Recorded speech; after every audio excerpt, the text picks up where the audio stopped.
अस्सलामुअलैकुम। आज आपके सामने नॉन प्रॉफिट कंसर्न का फर्स्ट क्वेश्चन जो मैंने 2016 के पेपर से लिया है वो मैं आज आपको सॉल्व करा रहा हूँ।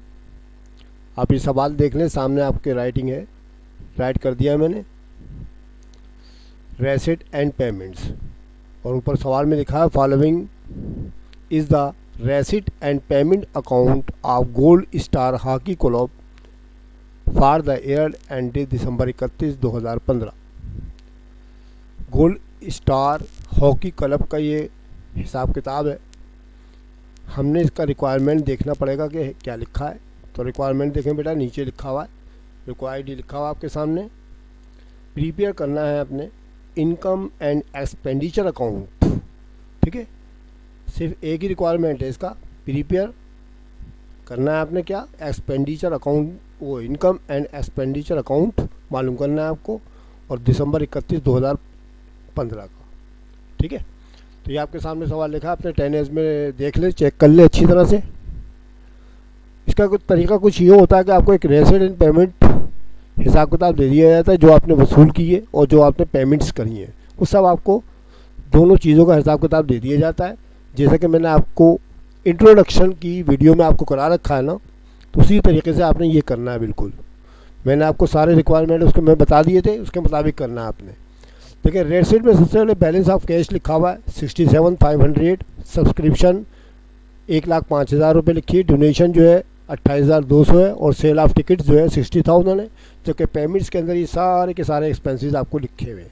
एक बात का ख्याल रखिएगा कि अगर इसके अंदर कोई एसिड्स हो, पेमेंट्स के अंदर कोई एसिड परचेज़ की गई, तो वो नहीं लिखनी है आपने। मिसाल के तौर पर इसमें स्पोर्ट गुड्स देख रहे हैं आप, ये मैंने इसको हाईलाइट कर दिया है, स्पोर्ट गुड्स, यानी कि खेल से मुतालिक जितनी भी गुड्स थी 1,17,000 रुपये की, वो आपने नहीं लिखनी है इसके अंदर, ठीक है। याद रखिएगा इस बात को कि इसके अंदर एसिड कोई नहीं रिकॉर्ड की जाएगी। और दूसरी चीज़ आप देख रहे हैं यहाँ ऑफिस सप्लाई भी लिखी हुई नज़र आ रही है आपको नीचे, तो ये भी नहीं रिकॉर्ड करनी है आपने। सिर्फ एक्सपेंसेस रिकॉर्ड करने और साथ में आपको इनकम रिकॉर्ड करनी है, ठीक है। क्योंकि हमारा सवाल का नाम ही यही है, जो हमें रिक्वायरमेंट है इनकम एंड एक्सपेंडिचर अकाउंट, ठीक है। तो आप देखें इसके अलावा इसमें एडिशनल इंफॉर्मेशन भी दे रखी है आपको। नंबर 1 पॉइंट जो है आपका आउटस्टैंडिंग सैलरीज 6,000 है। आउटस्टैंडिंग का मतलब आप अच्छी तरह जानते हैं कि पेएबल है, यानी हमें सैलरीज, हम पर लाइबिलिटीज चढ़ी हुई हैं, हमें पेमेंट करनी पड़ेगी 6,000 रुपया। सब्सक्रिप्शन रिसीव्ड इन एडवांस, हमने सब्सक्रिप्शन जो है रिसीव तो कर लिए लेकिन वो एडवांस में लिए, तो इसका मतलब ये हमें माइनस करना पड़ेगा, ठीक है। एडवांस ले रखी है हमने ये 6,000 रुपया। इसके अलावा सब्सक्रिप्शन रिसीवेबल है 9,000 रुपया, तो ये 9,000 रुपया हमारा दूसरों पर उधार चढ़ा हुआ है, ठीक है, हमें लेने हैं उनसे, तो चुनाचे ये वाली रकम जो है हम क्या करेंगे, ऐड करेंगे इसके अंदर भी हम, ठीक है। इसके अलावा आप चौथे नंबर पे देख रहे हैं ground rent was paid on October 1 for 4 month, 4 महीने का इन्होंने एडवांस किराया दे दिया था, तो ग्राउंड का, ठीक है, जिसमें ये मैच वगैरह करवाते, तो उसका 4 महीने का इन्होंने पेमेंट कर रखी है। अब आप ऊपर देखेंगे ग्राउंड रेंट की जो अमाउंट है वो लिखी हुई है 6,600 रुपये, ये 4 महीने के हैं, ठीक है। और ये अक्टूबर की पहली तारीख को उन्होंने अदायगी करी थी, तो इसका मतलब ये हुआ दिसंबर 31 तक हमें हिसाब किताब करना है, तो अक्टूबर, नवंबर, दिसंबर 3 महीने का इसका मतलब एक्सपेंड हो गया, ठीक है। एक्सपायर्ड कितना हो गया, 3 मंथ का। 1 महीने का जो प्रीपेड है वो तो हमने लिखना ही नहीं है इसके अंदर, हमें तो सिर्फ एक्सपेंसेस लिखने हैं सिर्फ इसके अंदर, ठीक है।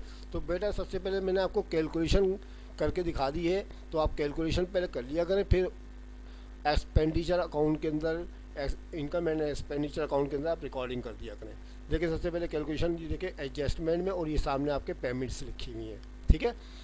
पहला नंबर है आउट स्टैंडिंग सैलरीज, कितने, 6,000 रुपये है ना ये। ऊपर देखिए सैलरीज कितनी है, ऊपर सैलरीज है बेटा 42,000, कितने लिखिए, 42,000 रुपये लिखी हुई है आपकी, ठीक है। तो 42,000 ऊपर और नीचे 6,000 है, तो 42 और 6,000 रुपये आपको जमा करने पड़ेंगे, तो 48,000 आ जाएगा ये तो आ गया हमारा पहले, सबसे पहले कैलकुलेशन ऑफ द सैलरीज का, ठीक है।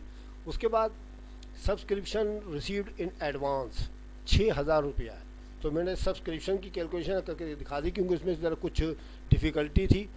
ठीक है, देखिए सब्सक्रिप्शन लिखा हुआ आपके सामने।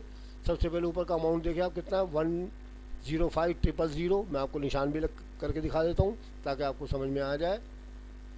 ये देखें जी, सब्सक्रिप्शन का जो बैलेंस था हमारा 1,05,000 रुपये ऊपर से उतर के आ गया। ठीक है, अब यहाँ नीचे एडजस्टमेंट में लिखा है सब्सक्रिप्शन रिसीवेबल 9,000। सब्सक्रिप्शन रिसीवेबल अगर रिसीवेबल हो तो ऐड करना पड़ता है इसके अंदर, तो ये 9,000 मैंने ऐड कर लिए, देख लें। ठीक है, और इसके अलावा सब्सक्रिप्शन रिसीव्ड इन एडवांस है तो ये अनअर्नड है हमारे लिए, तो ये 6,000 रुपया माइनस करना पड़ेगा आपको ये। ठीक है, तो ये तरीका आप अच्छी तरह समझ लें कि अगर रिसीवेबल हो सब्सक्रिप्शन रिसीवेबल तो आपको ऐड करना है ऊपर के बैलेंस में। ठीक है, और अगर अनअर्नड हो यानी एडवांस हो तो वो माइनस करना है। तो इन सब का हिसाब किताब कितना आ गया, 1,08,000 रुपये आ गया हमारे पास। ठीक है, अब ग्राउंड रेंट की तरफ ज़रा तवज्जो देते हैं। ग्राउंड रेंट एक्सपेंसिस देखें 6,600 रुपये लिखा हुआ नज़र आ रहा है आपको, आ रहा नहीं आ रहा, 6,600 ये ऊपर लिखा हुआ है आपके सामने, देखें ये मैंने टिक लगा देता हूँ, 6,600 रुपये लिखा है। तो यहाँ नीचे लिखा ग्राउंड रेंट जो है 4 महीने के इन्होंने पेमेंट कर रखी थी, हमें तो अक्टूबर से लेकर दिसंबर 31 तक 3 ही महीने का करना। तो इसके लिए कैलकुलेशन का तरीका ये रहेगा जैसे मैंने आपको इस पर लिख के दिखाया है। ठीक है, देखिए ग्राउंड रेंट 6,600 रुपये ऊपर के लिख दिया आपने, मल्टीप्लाई का निशान डालें आप और 3 से मल्टीप्लाई करें, 4 से डिवाइड कर दें क्योंकि 4 मंथ का जो है आपको आपने पेमेंट किया था। ठीक है, प्रीपेड कर दिया था और 3 महीने का आपने मालूम करना। तो 6,600 को 3 से मल्टीप्लाई करें, 4 से डिवाइड कर दें तो ये 4,950 रुपये आ जाएगा। मैं आपको कैलकुलेटर पे करके दिखा देता हूँ इसको। ठीक है, 6,600 ऐसे करिएगा जैसे मैं कर रहा हूँ, आपको करके दिखा रहा हूँ। 1-2 सवाल ज़रा अच्छी तरह से समझा दूंगा आपको, फिर आप खुद कर लीजिएगा। 6,600 को मल्टीप्लाई करें 3 से और डिवाइड कर दें आप 4 से, तो ये कितना आ गया आपके पास, 4,950 रुपये ये आ गया आपके पास। ठीक है, 4,950 रुपये आ चुका है आपके पास ये। ठीक है, ये दोनों कैलकुलेशन कर ली, बाकी सैलरीज़ की तो मैंने आपको ज़बानी बता दी है। ठीक है, समझ गए। चले अब नीचे चलते हैं। सबसे पहले आप इसका इनकम एंड एक्सपेंडिचर अकाउंट मालूम करने के लिए सबसे पहले इनके बिज़नेस का नाम लिखेंगे, गोल्ड स्टार क्लब इदारे का नाम लिख दिया। फिर उसके बाद इनकम एंड एक्सपेंडिचर अकाउंट की हेडिंग डालेंगे, फिर फॉर द ईयर एंडिंग दिसंबर 31, 2015 ये डालने के बाद आपने इस तरह की 2 कॉलम बना लेने। ठीक है, ये टी अकाउंट है, दरअसल क्या क्या है ये टी अकाउंट है। ये एक्सपेंडिचर लेफ्ट पे लिख दीजिए आप, इनकम राइट पे लिख दीजिए। ठीक है, जैसे मैंने आपको इंट्रोडक्शन में बताया था। ठीक है, उसके बाद अब आप ऊपर की तमाम रकूमात उतारते चले जाएँ। ठीक है, सबसे पहले इनकम में आ जाते हैं हम। तो ऊपर इनकम में देखते हैं क्या सूरत हाल है। देखें रेसिट के अंदर दरअसल ये हमारी इनकम है, तो चुनाचे इनकम के अंदर सबसे पहले आप जो है 1 लाख, देखें ये जो आप देख रहे हैं 1,05,000 है ना, मैंने आपको अभी भी कैलकुलेशन करके बताइए 1,08,000 रुपये सब्सक्रिप्शन में लिखने पड़ेंगे। कहाँ से उठाए मैंने, वो आपको मैं शो करा देता हूँ ज़रा सा थोड़ा सा ताकि आपको समझ में आ जाए। ये देखें मैंने कैलकुलेशन नीचे कर रखी थी ना, 1,08,000 रुपये ये वाले उठा के लिखे मैंने, जो कैलकुलेशन के लिखे ना सब्सक्रिप्शन के, वो 1,08,000 रुपये यहाँ पर आप लिख लेंगे। ठीक है, 1,08,000 रुपये। ठीक, उसके बाद आप ये देखें कि नंबर 2 पे है डोनेशन 28,200 रुपये, वो आप ऐसे ही उतार लेंगे, इसमें कोई कैलकुलेशन नहीं करनी पड़ी, डोनेशन आपने डायरेक्ट उतार ली। सही है, मैं निशान भी लगा के दिखा देता हूँ आपको ताकि आपको समझ में आ जाए। ये देखें डोनेशन मैंने 28,200 रुपये डायरेक्ट उतार ली। ठीक है, उसके बाद सेल ऑफ टिकट्स यानी टिकट्स वगैरह इन्होंने सेल किए थे, वो 60,000 रुपये थे, वो 60,000 रुपये आपने देखे ही उतार लिए, ये आ गए 60,000। बाकी सब्सक्रिप्शन को आपको समझ गए, कैलकुलेशन में जो आप हमारे पास अमाउंट है तो वो लिखना है आपने। ये तो हो गया हमारा इनकम। ठीक है, अब एक्सपेंडिचर के अंदर हम क्या क्या लिखेंगे। एक्सपेंडिचर में आप देख रहे हैं कि सबसे पहले मैंने स्टाफ सैलरी लिखा है। ठीक है, स्टाफ सैलरी, अब मैं ज़रा इसको थोड़ा ऊपर कर लूँ ताकि आपको ऊपर से भी नज़र आए। स्टाफ सैलरी ये पूरा मैंने एक सामने कर दिया आपके, और ये थोड़ा सा नीचे कर देता हूँ।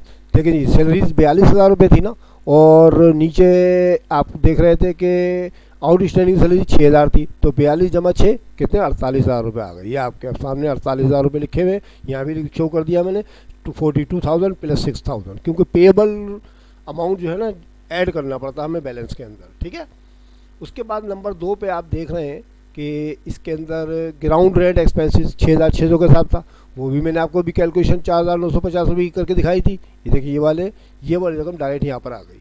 ठीक है, ग्राउंड रेंट इनका हिसाब किताब एडजस्ट करना आपने।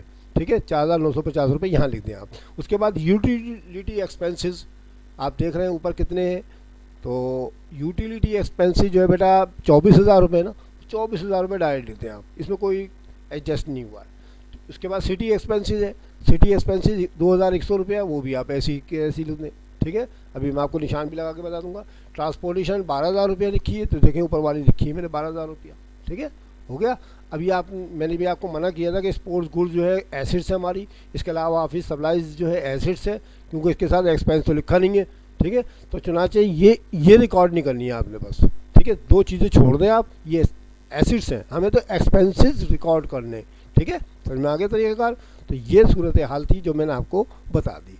ठीक है, अब मैं आपको लाइनें डाल के वजाहत कर दूँ। देखिए बेटा 6,600 का हिसाब किताब बनाया था ना हमने, कैलकुलेशन जो करी थी। ठीक है, तो उसकी जगह मैंने ग्राउंड रेंट में ये 4,950 रुपये लिखे हुए। ठीक है, स्टाफ सैलरी का हिसाब किताब तो आपको ऊपर बता ही दिया था मैंने। उसके बाद 24,000 रुपये यूटिलिटी एक्सपेंसिस डायरेक्ट आ गए आपके, 24,000 रुपये। उसके बाद 2,100 रुपये आपका सिटी एक्सपेंसिस भी डायरेक्ट आ गया आपके पास। ठीक है, ट्रांसपोर्टेशन ये 12,000 रुपये, ये आपके सामने ये लिखे हुए। ठीक है, बाकी दोनों चीज़ें जो है ना, ये वाली ये और ऑफिस सप्लाई, ये दोनों एसिड्स हैं, इनको आपने रिकॉर्ड नहीं करना है। ठीक है, ये नहीं करनी है एक्सपायर्ड के अंदर। ठीक है, समझ में आ गया। 1 लाख ये भी मैं निशान पुराना दोबारा से लगा के देखिए, सब्सक्रिप्शन का हमने जो हिसाब किताब किया था 1,08,000 रुपये का, ये आ गया। डोनेशन 28,200 रुपया था, ये आ गया 28,200 रुपया। ठीक है, उसके बाद सेल ऑफ टिकट्स था 60,000, ये भी ऐसी कैसी आ गई। समझ में आ गया।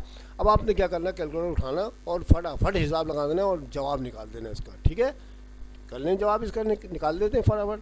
ज़्यादा लंबा चौड़ा सवाल नहीं है तो बच्चे, ये बहुत आसान सवाल है ये। चले भाई कैलकुलेटर ऑन करते हैं अपना।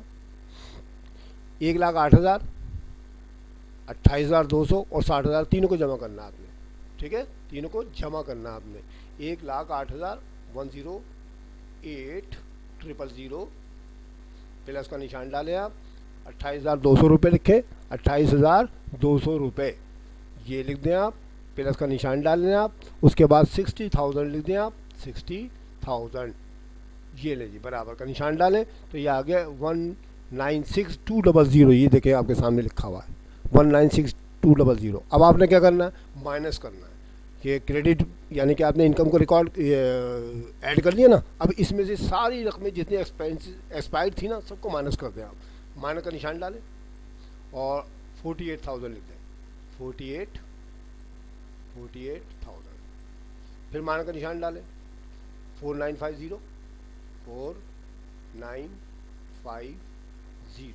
ठीक है, फिर -24,000, -24,000 और फिर -2100, -12,000, 12,000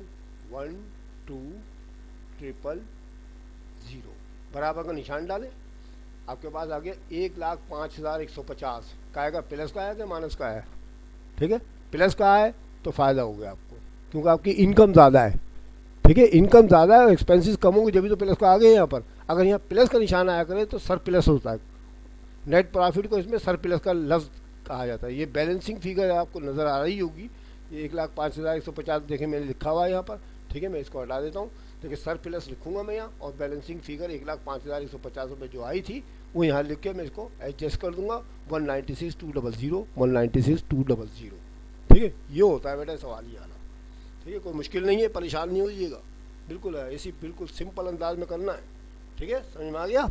इसी तरह से आपने तमाम सवालात करने, बस ज़रा एडजस्टमेंट का जो हिसाब किताब है ना, ये सही से कर लीजिएगा। जो मैं आपको ऊपर ये देखिए, ये चीज़ जो है ना, ये वाली चीज़ ये आप सही करिएगा बिल्कुल, ये वाली चीज़, तो इंशाल्लाह आपका जवाब बिल्कुल करेक्ट आएगा। ठीक है, ओके।